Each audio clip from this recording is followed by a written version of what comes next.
Good morning student.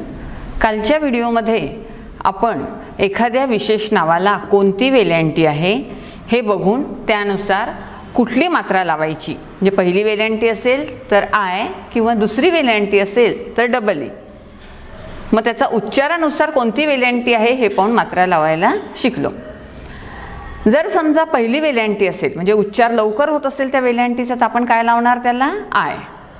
पण जर वेलांटी दुसरी असेल जसं सीता, सीता म्हणताना आपला हा सीची वेलांटीचा सूर आपला थोडासा ताणला जातो, दीर्घ घेतो आपण, अशा वेळी आपण तिथे दुसरी वेलांटी लावतो आणि दुसऱ्या वेलांटीसाठी आपण कोणती मात्रा लावतो इंग्लिशमधली, मग डबल ई. बरोबर आहे.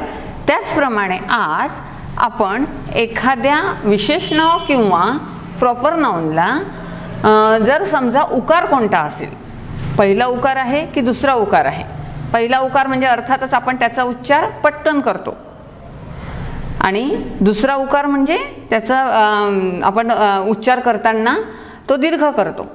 मग ते बघून आपण काय लावणार आहोत त्याची मात्रा लावणार आहोत. जसं पहिला उकार असेल तर आपण काय लावणार आहोत, पहिला उकारला यू, आणि जर समजा दुसरा उकार असेल तर त्याच्यासाठी आपण काय वापरणार आहोत, डबल ओ.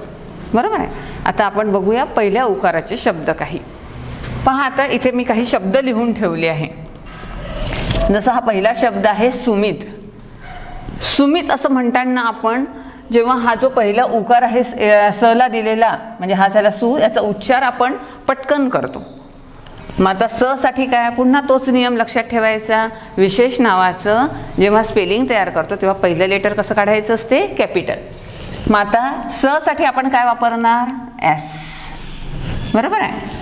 पहिला उकार आहे, पहिला उकार आहे म्हणजे काय लावणार आपण त्याला, यू. बरोबर आहे.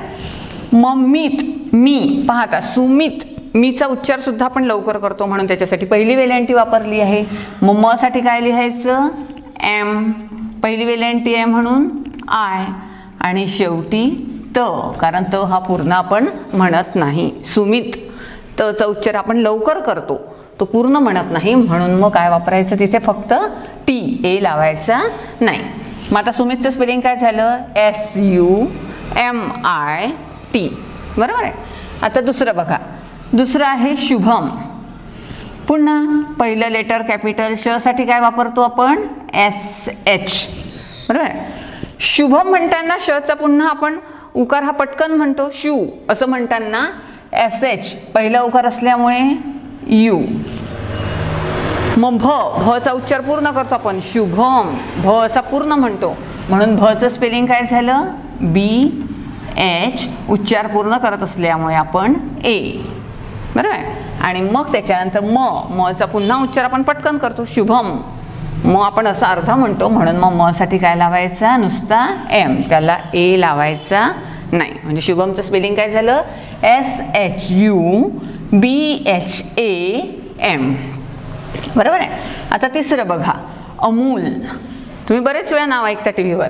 आता अ साठी आपण काय लावतो, ए. बरोबर आहे. मग अ म्हणजेच ए आहे म्हणजे त्याला डबल ए लावायची गरज आहे का, नाही. पुन्हा म साठी एम, पहिला उकार आहे म्हणून यू, आणि ल हा पुन्हा आपण अर्धा म्हणतो, त्याचा उच्चार लवकर करतो, अमूल, म्हणून मग ल ला ए लावायचा नाही. म्हणजे अमूलचं स्पेलिंग काय झालं, ए एम यू एल. मग आहे भुयार. पुन्हा भचा उच्चार आपण उकार लवकर म्हणतो पटकन, भू, म्हणजेच मग भ साठी काय येतो, बी एच. पुन्हा पहिला नियम लक्षात ठेवायचा की पहिलं कुठल्याही विशेष नावाचं किंवा प्रॉपर नाऊनचं जेव्हा आपण स्पेलिंग तयार करतो तर पहिलं लेटर कसं, कॅपिटल. मग भचं स्पेलिंग काय आहे, बी एच. पहिला उकार आहे, पहिला उकार असल्यामुळे यू, म्हणजे हे झालं भू. य साठी काय वापरतो आपण, वाय, त्याला काना आहे, काना असल्यामुळे सरळ सरळ ए लावायचा. आणि र, पुन्हा आपण रचा उच्चार पटकन करतो म्हणजे भुयार, भुयार असं नाही म्हणत आपण, भुयार, म्हणून मग र त्याच्या पुढे ए लावायचा नाही. म्हणजे भुयारचं स्पेलिंग काय झालं, B H U Y A R. आता त्यानंतर मुद्दामून मी हे तुम्हाला एक स्पेलिंग दिलाय, उदय. बरोबर आहे. बरेच वेळा तुम्ही कन्फ्यूज होता त्या स्पेलिंगमध्ये. आता पहा, उदय. आता ऊ साठी आपण ऑलरेडी काय वापरतो, यू. पहिलं लेटर आपण नेहमी कॅपिटल काढत असतो म्हणून ऊ साठी काय वापरला, यू. बरोबर आहे. कुठल्याही वोवेल्सने जर स्पेलिंग चालू करत असेल तर आपण त्याला पुन्हा ए लावत नाही. मग आपण ऊ साठी काय लावतो, यू. मग त्यानंतर द साठी डी ए. बरोबर आहे. दचा उच्चार पूर्ण करतो आपण, उदय. यचा मात्र आपण पूर्ण उच्चार करत नाही म्हणून काय घ्यायचं, वाय. म्हणजे उदयचं स्पेलिंग काय झालं, यू डी ए वाय. तुम्ही बरेच वेळा कन्फ्यूज होता आणि काय करता, यू ए, कारण तुम्हाला असं वाटतं की आपण ऊ असं पूर्ण जेव्हा म्हणतो तेव्हा त्याला ए लावायला पाहिजे. पण मात्र वोवेल्सने जर एखाद्या नावाची सुरुवात होत असेल, जसं ए लिहिल्यानंतर आपण पुन्हा त्याला ए लावतो का, नाही. तसंच ऊने जर सुरुवात होत असेल तर त्याला पुन्हा ए लावायचा नाही. लक्षात आलं. मग आता समजले आहे का पहिल्या उकाराचे तुम्हाला. पहिला जर उकार असेल तर त्याच्यासाठी यू वापरतो आपण, त्याचा उच्चार आपण लवकर करतो त्या उकाराचा, आणि या पद्धतीने हे स्पेलिंग तयार करायची आहे. पुन्हा प्रत्येक व्हिडिओप्रमाणे मी 5 स्पेलिंग तुम्हाला करून दिलेले आहे आणि 15 स्पेलिंग मी हे तुम्हाला होमवर्क दिलेले आहे. आता बरेच वेळा काय होतं की एखाद्या मधलाही जरी शब्द असेल आणि त्या शब्दाचा जर आपला उच्चार पूर्ण होत नसेल तर अशा वेळी तुम्ही ए लावला नाही तरी चालेल. विशेष नावामध्ये ए लावायचा की नाही हे प्रत्येकजण आपापल्या उच्चारानुसार ठरवत असतो. विशेष नावाचे स्पेलिंग हे नेहमी उच्चारांवरून आपल्याला करायचे आहे, एवढं लक्षात घ्या. आता त्याच्यानंतर बघू आपण मोठा ऊ. मोठा ऊ म्हणजे दीर्घ ऊ. दीर्घ म्हणजेच काय, त्याचा स्वर आपला लांबत जातो. जसं पहिलं जे नाव दिलेलं आहे रूपा, आपण रू असं म्हणतो, रूपा. आपण रूप असं पटकन नाही म्हणत, रू असा हा स्वर लांबत जातो आपला. त्याच्यासाठी वापरतो आपण दुसरा उकार, आणि दुसऱ्या उकारासाठी काय वापरणार आपण, डबल. बरोबर आहे.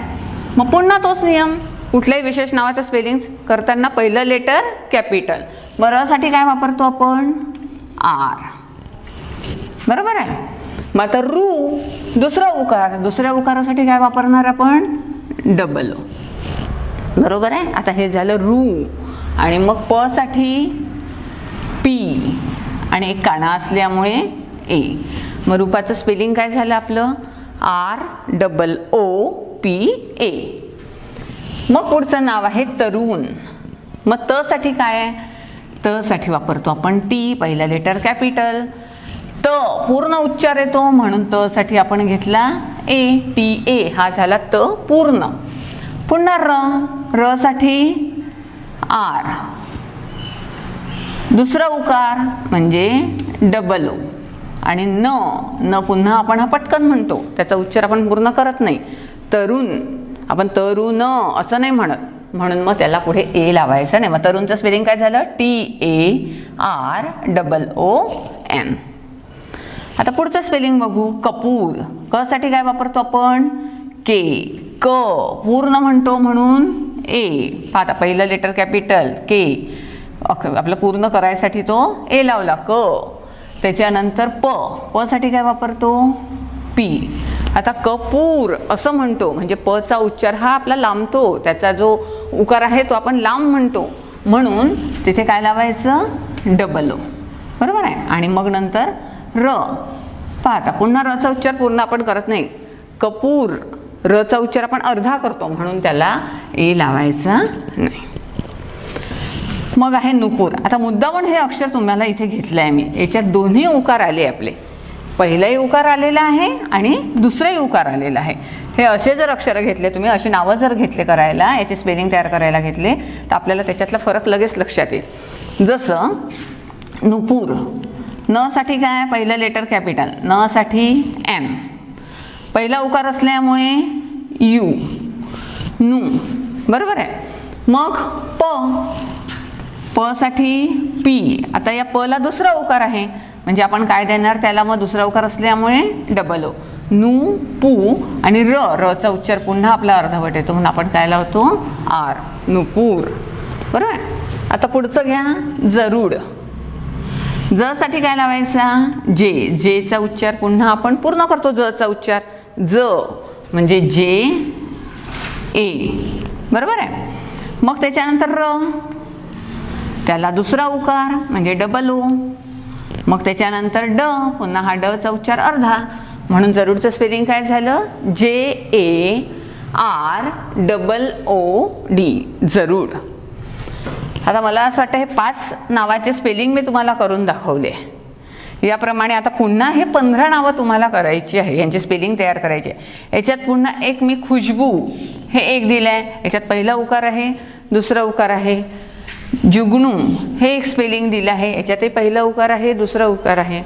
बरेच वेळा काही शब्दांमध्ये मी तुम्हाला सांगितलं आहे की त्याचा उच्चार मधले जर अक्षर असेल आणि त्याचा जर उच्चार होत नसेल पूर्ण, तर अशावेळी तुम्ही ए लावला नाही तरी चालतात. पण मात्र विशेष नावामध्ये आपल्या उच्चारानुसार आपल्याला मात्र ते स्पेलिंग तयार करावं लागतं. आता बरेच वेळा काय होतं, विद्यार्थ्यांच्या काय चुका होतात. जसं समजा आता कालचं आपण एक वेलांटीचं घेतलं किंवा हे उकाराचं घेतलं, तर विद्यार्थी काय करतात, समजा जर आता हे सुमितचं स्पेलिंग असेल तर सुमितसाठी ते काय लिहितात, SU. आणि मग त्यांना काय वाटतं की अक्षर पूर्ण करायसाठी आपल्याला ए लिहावा लागतो, पण हे मात्र कसं आहे, चुकीचं. स साठी काय घेतलंय आपण, S. पाहता हा, आणि याला उकारसाठी काय घेतलंय, U. म्हणजेच हे अक्षर आपलं काय झालंय, पूर्ण झालंय, म्हणून मग त्याला ए लावायचा नाही. लक्षात आलं का. इथे जो काही आपल्याला मात्रा दिली असेल फक्त तीच मात्रा लावायची. मग ए कधी लावायचं, जर काना असेल तर, किंवा एखादं जर अक्षर सिंगल दिलं असेल त्याचा पूर्ण उच्चार होत असेल तर अशावेळी आपल्याला ए लावायचा आहे. पाहता या पद्धतीने आज आपण पहिला उकार आणि दुसरा उकार याचे काही स्पेलिंग कसे तयार करायचे हे शिकलो आहे. आता तुम्हाला रोज याच्यासोबत, हे तो होमवर्क आहेच, पण यासोबत मात्र रोज तुम्हाला एकदा तरी अ आ इ ई आणि त्याच्यासाठी इंग्लिशमध्ये काय लावतो आपण वोवेल्स, हे रोज एकदा तरी म्हणून पाहायचे आणि लिहून पाहायचे. त्याच्यानंतर जे कॉन्सोनंट्स आहे, क साठी काय लावतो, ख साठी काय लावतो, ग साठी काय लावतो, हे सुद्धा रोज तुम्हाला म्हणून बघायचे आहे. हे जितके चांगले तुमच्या लक्षात राहतील तितकं तुम्हाला कुठल्याही नावाचं स्पेलिंग तयार करताना अडचण येणार नाही. आता उद्याच्याच पिरियडमध्ये आपण काय पाहणार आहे, ए आणि ऐ. ठीक आहे.